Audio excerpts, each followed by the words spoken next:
Bismillahirrahmanirrahim. Assalamu alaikum students. Welcome to the Balish world. Today we are going to start lecture number 3 from chapter number 20.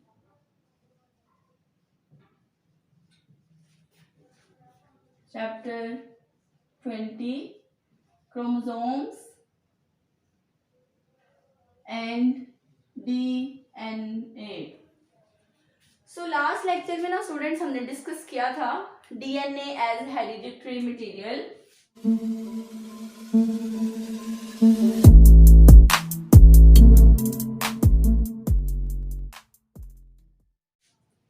DNA as hereditary material और हमने discuss किया था Frederick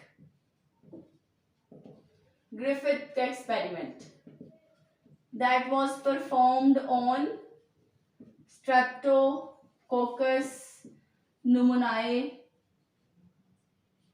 bacteria। जी, Streptococcus pneumoniae bacteria की जो थी ना वो दो तरह की स्पीशीज थी, एक जो स्मूथ कॉलोनीज बनाते थे और एक जो रफ कॉलोनीज बनाते थे। ठीक है, स्मूथ कॉलोनीज वाले विरुलेंट थे, पैथोजेनिक थे, बीमारी कॉज करते थे। ठीक है, और जो रफ कॉलोनीज वाले थे वो नॉन पैथोजेनिक थे।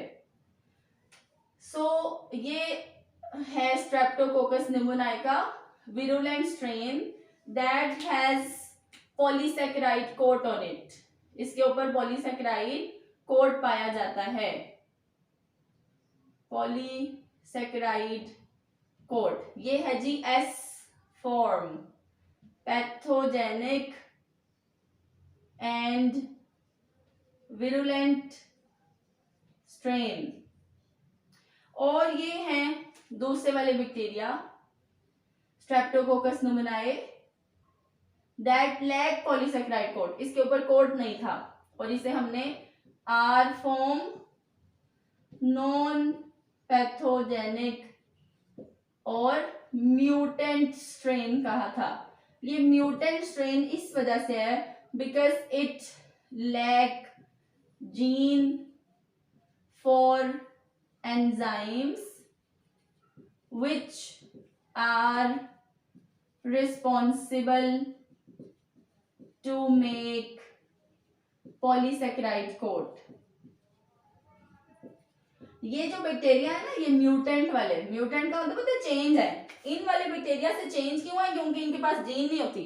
कौन सी जीन नहीं है? जिसने एंजाइम बनाने हैं। एंजाइम का क्या काम था? पॉलीसैकेराइड कोट बनाना। तो जब एंजाइम ही नहीं बना तो पॉलीसैकेराइड कोट भी नहीं बनेगा। एंजाइम क्यों नहीं बना? क्योंकि जीन ही नहीं है। इस वजह से ये हमारे पास म्यूटेंट स्ट्रेन है। अब हुआ ऐसा था कि जब हमने ये वाले बैक्टीरिया को माइस के अंदर, चूहों के अंदर डाला तो चूहों को ब्लड पॉइजनिंग हो गई, वो मर गए। और जब हमने ये वाले डाले तो चूहों को कुछ भी नहीं हुआ क्योंकि ये तो नॉन पैथोजेनिक थे। ठीक है, लेकिन जब हमने इसको हीट किल्ड करके डाला, हीट किल्ड, जब हमने इसको हीट किल्ड करके डाला तो चूहे जो है ना वो जिंदा रहे, उनको कुछ नहीं हुआ। माइस रिमेन अलाइव।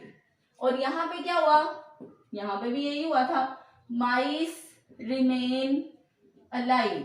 जब हमने heat killed S form use की तो चूहों को कुछ नहीं हुआ, वो जिंदा रहे। जब आर फॉर्म यूज किया तो भी चूहों को कुछ नहीं हुआ, वो जिंदा रहे। लेकिन जब हमने ओरिजिनल वाला यूज किया था ना, जिसके ऊपर पॉलीसैकेराइड कोट था और उसको हमने हीट किल्ड नहीं किया हुआ था, तो उससे क्या हुआ था? ब्लड पॉइजनिंग हो गई थी। ब्लड पॉइजनिंग होने की वजह से माइस डाइड, चूहे जो है वो मर गए थे। इन दोनों से नहीं मरे थे। फिर हमने जो है ना वो ग्रिफिथ ने क्या किया? ग्रिफिथ ने इन दोनों को इकट्ठा यूज किया। जब उसने इन दोनों का कॉम्बिनेशन बना के माइस के अंदर इनोक्यूलेट करवाया तो उससे ब्लड पॉइजनिंग हो गई। हालांकि जब हमने इन दोनों को अलग अलग यूज किया था तब तो ब्लड पॉइजनिंग नहीं हुई थी। इसमें भी जिंदा रहे चूहे, उसमें भी जिंदा रहे। दोनों को इकट्ठा डालने से क्या हो गया? तो हुआ ऐसा, जो कि अब फर्दर अगले एक्सपेरिमेंट में जो है ना वो कुछ साइंटिस्ट ने जो है वो मिल के एक एविडेंशियल एक्सपेरिमेंट परफॉर्म किया, जिससे हमने ग्रिफिथ्स के एक्सपेरिमेंट की एक्सप्लेनेशन दी। ठीक है, अब यहाँ तक तो हमें बात समझ आ गई कि उसने ग्रिफिथ ने ब्लड टेस्ट किया चूहों का, तो चूहों के ब्लड के अंदर हमने जो है वो ये वाले 2 बैक्टीरिया इंजर्ट करवाए थे और जब उसका ब्लड टेस्ट किया गया तो उसमें ये वाला भी था। हालांकि हमने हीट किल्ड और आर फॉर्म करवाई थी, जिन दोनों के पास बीमारी की एबिलिटी नहीं है, लेकिन जब हमने उनका ब्लड टेस्ट किया तो उनमें ये भी मौजूद थे। अब अभी तक ये पता नहीं है कि ये वाले बैक्टीरिया कैसे पैदा हो गए, हमने तो नहीं इनोक्यूलेट करवाए।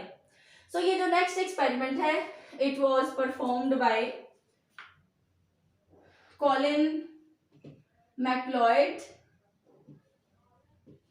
एंड मैकलिन MC कार्टे एंड ऑसवर्ल्ड एवरी।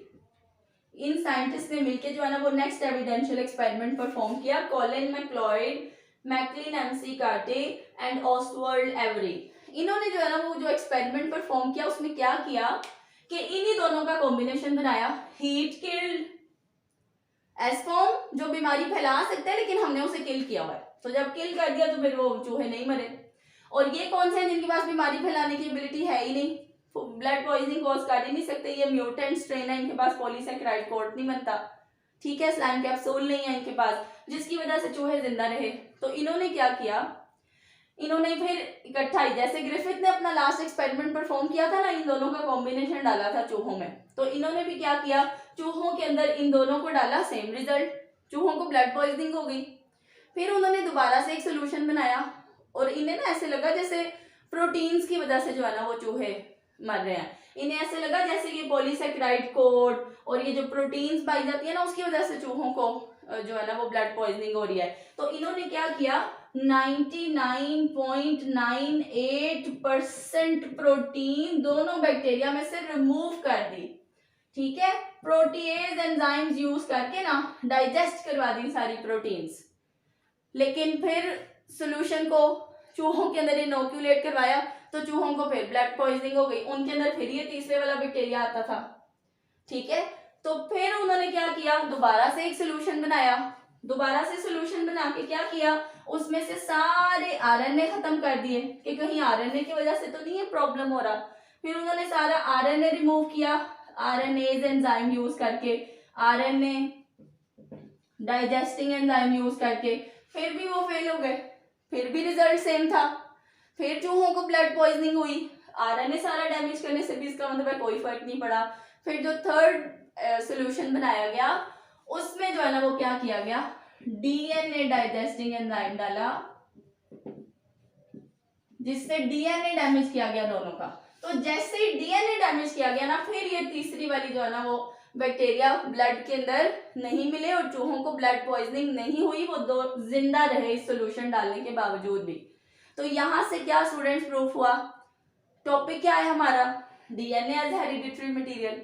सो ये डीएनए ही था जो हीट किल्ड बैक्टीरिया में से निकल के ना इस रफ फॉर्म में चला जाता था। इसका तो डीएनए था खराब, इसका अपना डीएनए तो ठीक नहीं था, जिसकी वजह से इसके पास पैथोजेनिक एबिलिटीज नहीं थी, ये बीमारी कॉज नहीं कर रहा था चूहों को। लेकिन वो जब सोल्यूशन डाला ना दोनों का, तो इसका तो डीएनए ठीक था ना, हीट किल्ड तो बैक्टीरिया, डीएनए को तो कुछ नहीं होता। तो ये जो डीएनए है ना वो यहां से ट्रांसफॉर्मेशन करके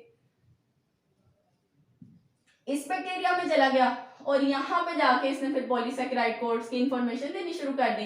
इसी वजह से हमें ये वाला बैक्टीरिया हर जो है ना वो एक्सपेरिमेंट में नजर आ रहा था। लेकिन जैसे ही इन साइंटिस्ट ने डीएनए को बीच में से रिमूव किया, वैसे ही ये ट्रांसफॉर्मिंग एबिलिटी क्या हो गई, खत्म।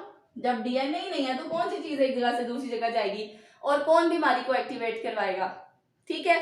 तो ये एक एविडेंशियल एक्सपेरिमेंट है जो कि ग्रिफिथ्स के एक्सपेरिमेंट को स्ट्रॉन्ग बनाने के लिए परफॉर्म किया गया and this shows that DNA act as hereditary material. So ये अभी उसी का ही सेकंड पार्ट था। अब जो है ना वो हम डीएनए एज हेरिडिटरी मटेरियल को एक और एविडेंशियल एक्सपेरिमेंट के थ्रू एक्सप्लेन करने लगे हैं and this experiment was performed by Alfred Hershey and Martha Chase. जी students, next experiment was performed by Alfred Hershey's and Martha Chase। इन दोनों ने जो एक्सपेरिमेंट परफॉर्म किया ना, बड़ा सिंपल सा एक्सपेरिमेंट है।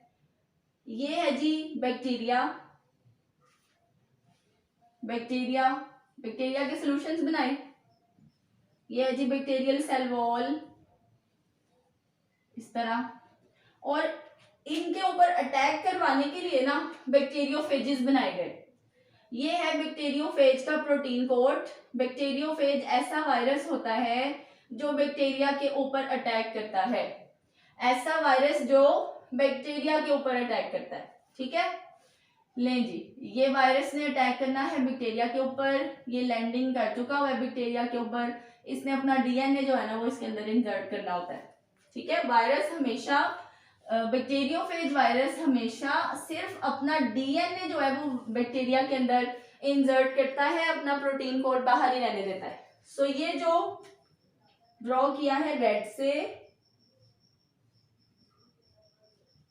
This is protein coat. और ये जो इसके अंदर है, दिस इज डीएनए। और बैक्टीरियोफेज कौन होते हैं?